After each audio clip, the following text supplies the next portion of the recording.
Sa mga balitang consumer at kalakalan, ipinatitigil ng LTFRB ang pagpapalawak ng motorcycle taxis.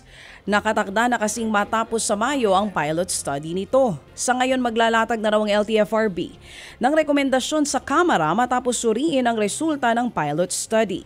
Sa ngayon, nasa 51,000 ang bukas na slots para sa motorcycle taxi sa Metro Manila. Ayon kay Guadis, makatutulong daw kasi sana ito sa pagpapagaan ng trapiko sa NCR. Tiniyak din ng LTFRB na insured na mga motorcycle taxi service ang mga rider at pasahero nito.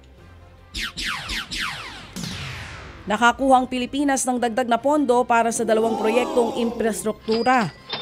Ayon sa Finance Department, may kasunduan na ang Pilipinas at Japan International Cooperation Agency para sa Phase 1 ng Metro Manila Subway. Nasa 55 bilyong piso raw ang halaga ng kasunduan na siya ring ikatlong tranche ng pondo ng subway.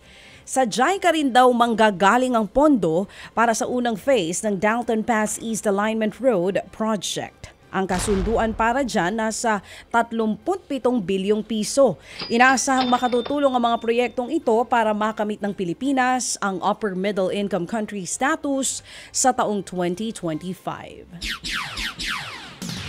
Bumagsak ulit ang Japanese yen sa pinakamababa nitong halaga sa mahigit 3 dekada noong nakaraang linggo.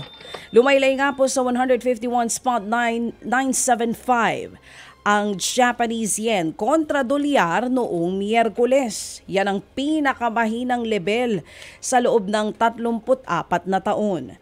Dahil po dyan, posible raw gumawa ang Japanese Finance Minister ng anyay decisive steps para protektahan ang yen. Huling beses na sinabi ito ng Japanese Minister noong 2022 nang humantong ang Japan sa market intervention para maging stable ang Japanese yen. Ted Filon at DJ Chacha ngayon nasa Radyo 5 92.3 News FM Monday to Friday 6 to 10 a.m.